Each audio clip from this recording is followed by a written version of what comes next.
আমাদের কাজ হচ্ছে কাজ করা, আর শিক্ষার্থীদের কাজ হচ্ছে আমাদেরকে প্রশ্ন করা। তো আমরা আশা করছি আমাদের যে সময় আছে সেই সময়ের মধ্যে শিক্ষার্থীদের যে আকাঙ্ক্ষা, আমাদের শহীদদের যে আকাঙ্ক্ষা, জুলাইয়ের যে আকাঙ্ক্ষা, সেই আকাঙ্ক্ষার আলোকে আমাদের এই ক্যাম্পাস, আমাদের ঢাকা বিশ্ববিদ্যালয় ক্যাম্পাসকে সাজাবো। আমরা আজকে এসেছি শহীদদের কবর জিয়ারত করার জন্য।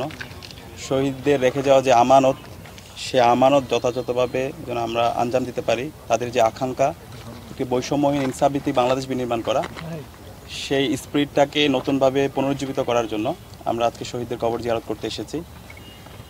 এবং আপনারা জানেন আমরা নির্বাচিত হওয়ার পর থেকে সারা দেশের মানুষরা আমাদের জন্য দোয়া করছে, এবং গতকালকে আমরা কর্মসূচি দিয়েছিলাম শহীদ পরিবারের সাথে সাক্ষাৎ করা, শহীদদের কবর জিয়ারত করা। তো আমরা আমাদের জায়গা থেকেও সকল শহীদ পরিবারের কাছে যাওয়ার জন্য চেষ্টা করব, ফোনে কথা বলার চেষ্টা করেছি। তো মূলত শহীদদের আকাঙ্ক্ষা লালন করাই আমাদের উদ্দেশ্য। এবং জুলাই বিপ্লবে যে 2000 ভাই বোন শহীদ হয়েছে, এই প্রত্যেকটা পরিবারেই আমাদের পরিবার। তাদের কথাগুলো, তাদের আকাঙ্ক্ষাগুলো, তাদের প্রত্যাশাগুলো পূরণ করা এখন আমাদের মূল কাজ, এবং সেটা আমরা ঢাকা বিশ্ববিদ্যালয় থেকে শুরু করতে চাই। ঢাকা বিশ্ববিদ্যালয়ে জুলাই বিপ্লব শুরু হয়েছিল এবং সফলতার সাথে আমরা শেষ করতে পেরেছি। এবং এই ঢাকা বিশ্ববিদ্যালয়ে আমরা শহীদদের আকাঙ্ক্ষা, একটি বৈষম্যহীন ইনসাফভিত্তিক বাংলাদেশ বিনির্মাণের চমৎকার একটা নমুনা আমরা হাজির করতে চাই, এবং এটা সারা দেশে ছড়িয়ে দিতে চাই।